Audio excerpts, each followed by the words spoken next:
This 1956 Volkswagen Beetle, a Canadian standard ragtop Beetle, slammed down this past week on Bring a Trailer for over $50,000. Guys, pretty damn good price for that. Yeah, you probably could not still restore that car for that money. Maybe if you did it yourself, that is a possibility.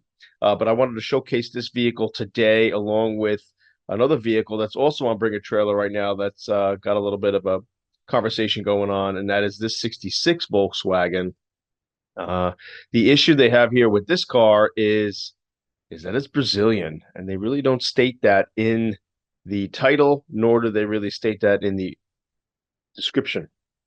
But before we get to the 66, let's go back to the 56. And what's really funny about this car is that it's a beautiful piece, no question about it. It is a standard. At first, I thought there was something up with the car. They were showing some standard features, but not all standard features. Now, in some countries, when you say standard, there is no bright work on the body. So you got no trim.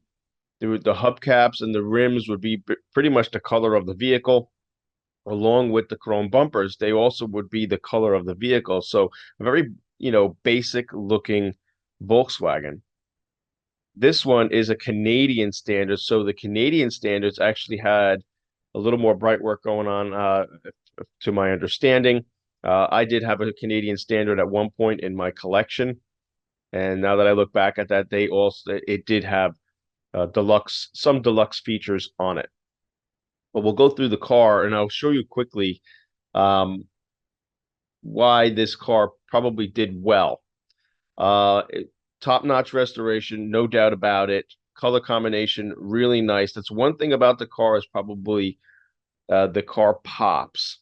When you open those doors, you see what's going on the inside, and there you have it. And I've said this before in the past that when you have a color contrast going on with your Volkswagen, I always do color contrast. If you have a cool outside, you got a warm inside, or vice versa. And when you do that, it gives the vehicle that so-called pop. And Volkswagens, because they are a cartoony looking vehicle, in my opinion, when you go the pop route, these cars attract eyes.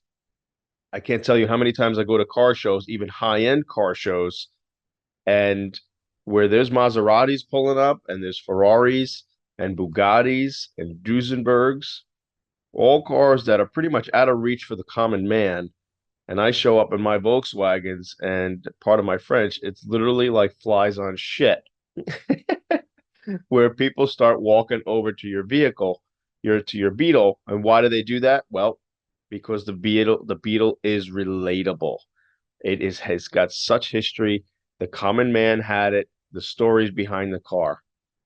So this vehicle, uh, now what's really funny is that, I mean, the restoration is beautiful, correct engine, all the engine components have the correct features on it. It's got the correct Canadian badge here on the rear passenger fender, the insignia there, and the black three-spoke steering wheel is the giveaway for standard, along with the black knobs and the black buffers on the window crank and the door handle. There's no piping. The piping is also the same color as the seat, along with no piping around the door panel, and also really no stitching on the bottoms and faces of the seats. So that's kind of a giveaway there. So if we scroll down some more, this is absolutely beautiful. Now, by factory, the floor pans were never this glossy. I have clients that, they can go either way with this. Some clients want a really shiny, glossy undercarriage, and some want more of the satin matte look. These are probably painted, I would think, in a high gloss. I mean, you can get these powder coated as well in high gloss. So that is a possibility, but this is way more than what the factory did. You can eat off the bottom of that. That's very attractive to some people. Some people I deal with, they just want a truck bed liner on their floor pans, which will prevent from rock chips if you're going to be driving the car. And it also does some insulation as well to a little bit of sound deadening for you. So now here's what's really funny. They're calling it a 58 Beetle here in the video. So the dealer that bought this, that's, I guess, the one thing with the dealers, they don't know every car, of course. They're dealing with a lot of different cars, so they're not so-called experts on particular models. So he completely got this wrong and called this a 58. I mean, a dead giveaway for 58 Beetle is, you guys should know, once it hit 58, the rear back window went from oval to square. The oval that you see here, I mean, that's very, really should know something like that for this video. So you have even a discrepancy in the ad, which is really funny, I thought, so I don't know. But beautiful color. I don't know if that's a true color. It might be. There might be that diamond gray or maybe Nile, not Nile Bay. Maybe it's probably a polar silver. So most likely polar silver there. So look on the swatch. Yeah, that kind of looks like it. So now I was under the impression too that, the standard models have metallic. I wasn't under that impression. If anybody wants to correct me on that, leave it in the comment section below. I pretty much thought that standard models pretty much had a flat color. But very pretty car and slammed down for over $50,000. Now, just about a month or so ago, I was highlighting this 53 that crossed the Barrett-Jackson block. Now, to me, a 53 is still more rare than a 56, even though that is, I mean, a Canadian standard ragtop, that's pretty rare as well. I mean, it's tough to find something like that. But I still believe a 53, in my eyes, is more valuable. And this car slammed down at Barrett-Jackson for $50,000. So both cars went for pretty much around the same price, when I do feel like this 53 should have went for more, for sure. Again, could have been timing. It's the auction, or is it just that Bring a Trailer is kicking ass? They're really doing very, very well. You got a lot of people on here now, and if you ever wanted to sell something, I mean, I would consider them, just because whatever kind of car you have, really. So very interesting to see that this car did very well here. This 56, pretty car, nice color combination. I definitely like that. The 3-spoke wheel is just killer. That is just a killer wheel. I mean, even if you wasn't true to your car and you wanted to put it on it, it really looks sweet. I mean, that's a killer accessory there if you wanted to put onto a deluxe model Beetle. So I don't know if anyone wants to chime in if this car is a true standard or not, or what, did he just make it look standard?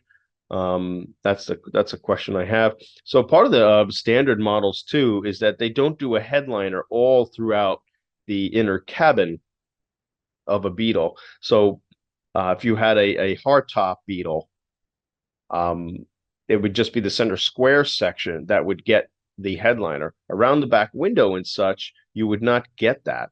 But they got the correct German square weave carpet. Here's the rare little ashtray that they had on the shifters back then. And the shifters were also like painted black.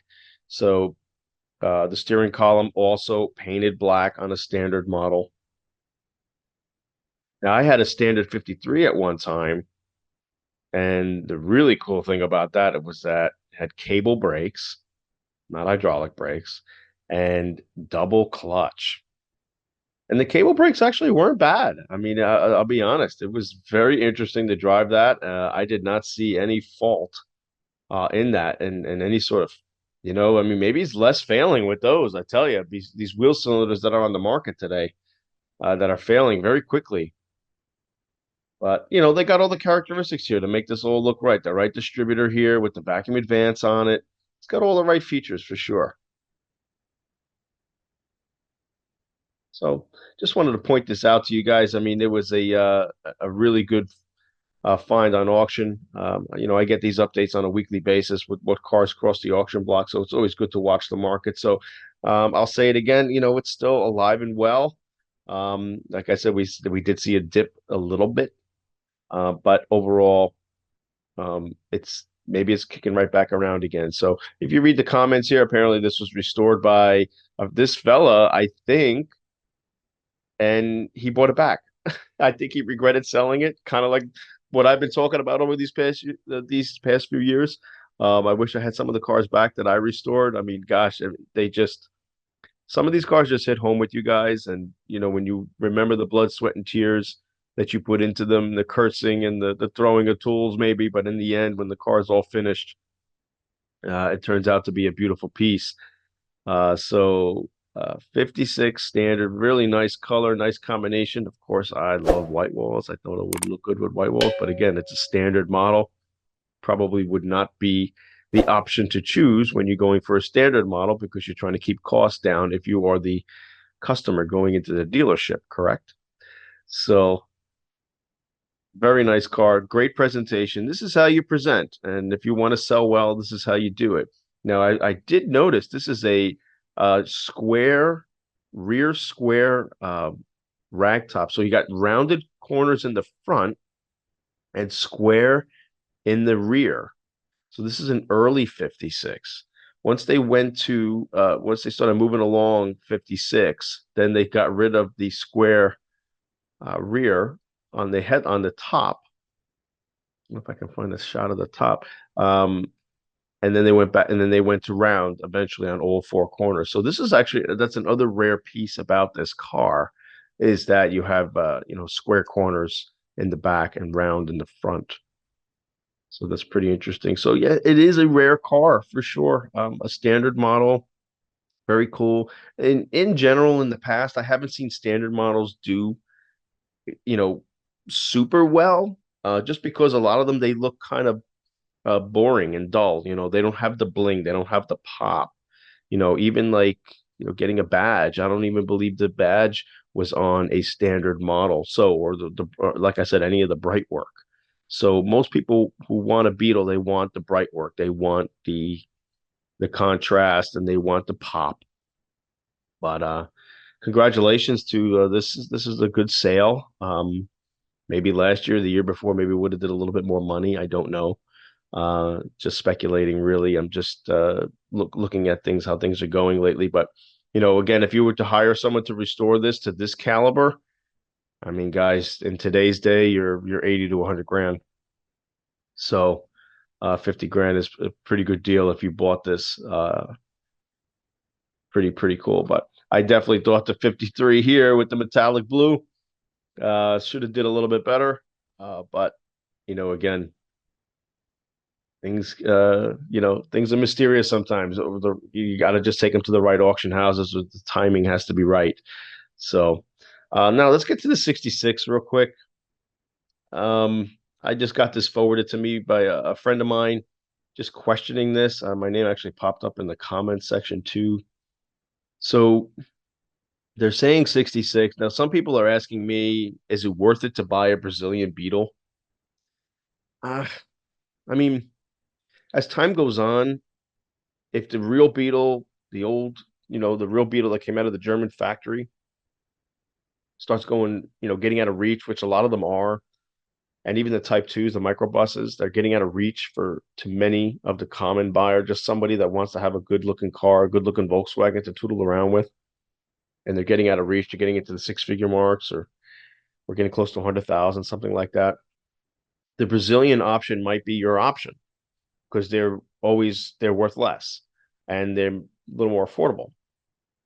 So looking at the 66, they say it's a 66, but someone mentioned down here that it's a 68. Now, I did say to you guys in the past that a 70 something looking Beetle from Brazil would look like a 66 or 65. They were late they were slower on the characteristics and the transitioning that the American market had. So you still had low back seats, you still had a hard dash. So you still had the characteristics of the, pre-67 Beetles on a 70 model bug, but always the dead giveaway to me with a Brazilian model is the horn button. If you see this horn button, it's not the Wolfsburg crest, it's their Brazilian crest. And usually if you look at the fuel gauge, it says gasolina on it. And then also their speedometer would be in kilometers. So, there's some quirky things about the Brazilian model that's just a little off from the American bound or German made factory made Beetle. So something to keep an eye on there. They, like I said, they are saying this car is a 66, but somebody did mention below that it's a 68. But this car also looks lowered in the back. There's something up with the rear. But right now, this car is around, I don't know, around 10 grand. I'm missing the emblem in the back hood. It's got an aftermarket bumper set, because it's got the grommets on the end of the towel bars. Yeah, see, the car's really sagging in the rear. So I don't know what's up if they have something lowered here. They have a lowering kit or something. Oof. I don't know. To me, I don't like messing with the rear end like that. But, again, this car's at 10 grand. And if it stayed around there, I mean, yeah, that's now kind of affordable. And if you go driving around, and most people are just not going to care, what year it is or where it came from, as long as it looks like a cute bug. So these are your options here. But I just wanted to point this car out. This is still live on Bring a Trailer right now as of this week. It's February 29th, 2024. And let me see how much time this car's got. So it's got another 4 days, and it's currently at $10,000. So Brazilian options are out there that are a little more affordable for you guys. So, all right, that's a quick video. I hope you enjoyed that. I was definitely intrigued by this 56 Oval Rag, Canadian standard ragtop Beetle, which is pretty rare these days to find something like that to fit your fancy. And all right, guys, leave comments in the comment section below. I'd love to hear what you guys think. I'll see you later.